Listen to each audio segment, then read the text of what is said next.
As brief as I can, because I'm hosting a public meeting tonight on the future of cardiac services in the South East, and I'll be sure to give you a mention, Mr. O'Brien. And the value of members raising local issues at a meeting, even though you may not have the particular answer, there might be a value to this side of the House. You've been given you've been given a tour of the state today, from Galway to Cavan to Waterford, Mr. O'Brien. But can I just say, first of all, healthcare is obviously one of the most emotive issues for people, and we're public representatives that deal with people on a daily basis. I'm sure you would have to respect that. Issues in relation to mental health capacity, issues in relation to supporting children with disabilities, issues in relation to patients lying in hospital trolleys, issues in relation to people waiting longer than 18 months for an outpatient appointment are real. They're not imagined. So when we put questions that are robust, it's because people expect us, the public expect us, to hold the people who are responsible for the provision of healthcare to account. They expect us to do that. If we don't do that, we are not doing our job. So the robustness of our questions, while it might frustrate you at times, is driven by the fact that people expect it. And unfortunately, and you've said this yourself, the health service is not perfect. There are people who are not getting the quality of care that they need because of systemic problems in the health system. So I just offer that up by way of an observation, if you can accept that as it is intended, Mr. O'Brien. And I want to move then to the issue of supporting children with disabilities and the issue of early intervention. And again, I did give you prior notice I was going to raise this issue and a number of other issues. And again, I have to give you a local example, because it is the examples we're familiar with, and it helps us then frame, because it is a national problem. There is two different levels to the service provision, is there not? The early intervention is from those from 0 to 6, and then there's the service from 6 to 18-year-olds. Is that correct? Correct. Correct. So in Waterford and Wexford at the moment, we've had a situation for some time where diagnostic assessments are not being carried out appropriately because they don't have the staff to do it. They had to purchase in child psychology positions to enable them to do some of the diagnostic assessments because they don't have the staff. Are you aware of that, first of all, in the first instance? Yes, not just in Waterford, though. Yes, exactly. So the problem is that there is a shortage, is there not, of child psychologists? And other disciplines, yes. And I asked about child psychologists. There is a shortage of child psychologists. There are a number of vacancies, yes. Not just vacancies, but there is a difficulty in recruitment in that area. Yeah, that's my way of saying the same thing, yeah. Okay. And I have to say, Mr. O'Brien, even just that last response typifies your engagement with members of the committee. I'm not being overly adversarial. I'm just anxious that when I ask a direct question, that the question is answered in the way that I have put it. So that's just the point I was making earlier with respect to the consequence of the shortage is vacancies. Thank you, Mr. O'Brien. So there are difficulties in recruitment. Now, I had a meeting recently, as did other Oireachtas members, with the disability team, your team, in Waterford, which covers Waterford and Wexford. And what they tell me is that there is not enough training places for child psychologists. The training places are provided by Trinity, UCD and Cork in the main. There's 50 placements, and they're all full every year, and that's where one of the problems is. So my question then is this: what action does the HSE take, and what interaction is there between you and education providers or training providers to make sure that when there is these problems, that you find you can't recruit, or there's not enough places coming through, that there is then increased placements to make sure that the medium to long-term solution is in place? Can you first of all address that issue? There's an interdepartmental process between the Department of Health and the Department of Education around workforce development and workforce supply that looks to seek to match our future requirements for various types of healthcare professionals with the access to programmes developed in the Irish education sector. It's slightly different for medical professionals. We do that on a direct basis with the training schemes. For others that are largely developed through the third level education sector, allied health professionals and so on. It's the Department of Health that takes the lead in relation to that. So there is a synergy there, and there would be information that would flow from yourselves to the department. Yeah, I mean, the long-term and indeed the short-term supply of health professionals here and globally is a huge issue, in that we know, given the increase in demand, both here and in other jurisdictions and globally, we are heading for a very significant shortage of all kinds of healthcare professionals unless we increase the pipeline supply. Do you know how many child psychologist positions there are in Waterford and Wexford? Top of my head, I don't know. It's 2.6. Do you know that they are not in a position, because there is only 2.6 positions, to even provide the service to those between 0 and 6 years of age?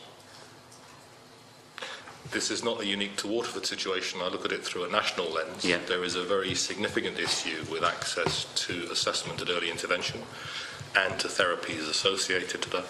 And it's for this reason that we have recently put together a cross-divisional team to examine how we deploy our resources and the totality of them across all early intervention. It would have some relationship to autism, but not exclusively.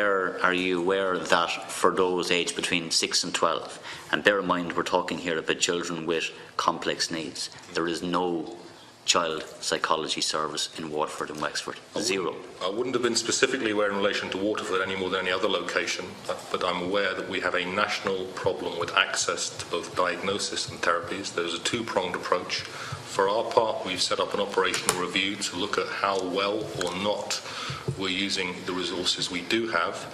And for its part, the Minister, so the Department of Health, on behalf of the Minister for Health, recently reappointed, has set up a policy review. The two things will dovetail in a process designed particularly to improve early diagnosis and access to relevant interventional and supportive therapies, recognising that we have a national deficit in that area. And obviously you may not be aware, because I'm not expecting you to be aware of the detail in every locality, but I'm just going to give you some figures because I'm building up to a picture here.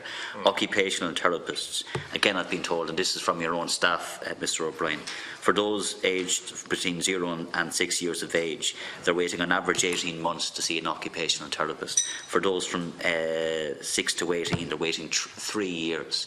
There's 0.5 of a dietitian post in Waterford and Wexford. There's a shortage of physiotherapists. So the point is that I'm being told that children in parts of the country who are in need of early intervention are simply not getting the services that they should be getting because of capacity problems. And that's 0 to 6. There are some services for those between 16 and 18 which are not being given at all. So what I'm trying to figure out is, if this is an ongoing problem in terms of recruitment, how is this not being addressed? Because this has gone on now for years. I've been hearing about these problems for years. I'm trying to figure out what solutions, funding solutions are being put in place, what policy solutions are in place to deal with these issues. Well, policy solutions, you'll have to ask the Department of Health. But you will be tasked with implementing those, so have you been given policy solutions? No, I think I've just mentioned that we have a twin-track process currently underway. The Department, on behalf of Minister Harris, is looking at the potential impact of revised policy on improving our performance in this area. We, for our part, are looking at the way we organise, the mono-specialty nature of the way we organise, the distribution of resources, and the total quantum of resources, and the model of care, to try to use the resources we currently have in a better way, but also to... I would assume as well, Mr O'Brien, that you're somebody who is always open to advice. You know that to be the case. Thank you very much. And one of the pieces of advice that I was given by your professionals who work in this area in the part of the country that I live in is that the actual staff and the staff resources across, whether it's speech therapists, speech and language therapists, occupational therapists, child psychologists, is actually not based on need.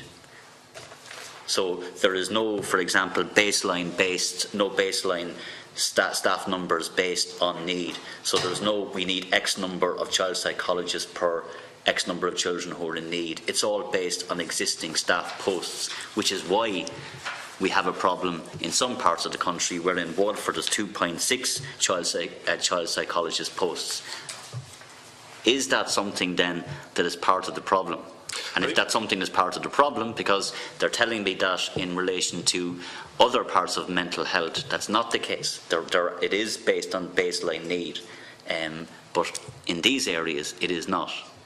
Well, early intervention isn't part of mental health at all. Yeah, and that's the distinction I made. So I'm saying that I'm being told that in Vision for Change, there was a change made where it's based on X number of staff for yes, X number of people in need. This is not the case. That's right. In terms of early intervention. Yeah, that came with both a clearly articulated policy, an evidence-based policy, and a funding and resource stream to match the implementation of that policy. The area that we're talking about has not yet had the benefit of that kind of intervention. And would it benefit from that benefit? It would. I think if we added up the totality, you talk about the match between needs and supply, if we added up the totality of need and the totality of supply nationally, they wouldn't match. In addition to that, there will be variable disparities in terms of how big that mismatch would be in different parts of the country. But I don't think it's the case that there's anywhere that's over-provided and other places that are under-provided. I think universally it's a story of under-provision. Okay? I don't think we find ourselves in any point of different analysis in that respect. But just as with the National Cancer Strategy, just as with Vision for Change, you do need an operational approach and a public policy position agreed by the government and the Oireachtas and so on that is evidence-based, that leads to a clear policy, is matched either by reprioritised funding or new funding, and then can be operationalised over a given period of time in the health service. And where we've done that, we have seen significant improvements. Thank you. You mentioned earlier, if I might just add, of course. You mentioned the 18-month waits and so on. Just so as we're clear that we're on the same page, when I became Director General, we were measuring those out to 4 years. So I'm very keenly aware of the importance of improving the way our health service performs, and that's the reason I'm doing the job. I don't have a problem with robust questions. My issue earlier was asking me such specific things I couldn't possibly answer them, which you haven't done. Well, I appreciate that, and I just one final, a quick question, and I thank you, Carl Herlock, for your patience, because I do have to hit the road to get to that meeting in time. One final question is, and I've been asked to ask you this by somebody in University Hospital, Waterford. Okay. I asked you earlier about the deployment of a mobile cath lab. Has the Chief Medical Officer in the department given approval for that deployment, and does that person need to give such approval? That person doesn't need to give such approval. So it wasn't needed? No, the Chief Medical Officer's position is not an executive position. Okay, thank you for that.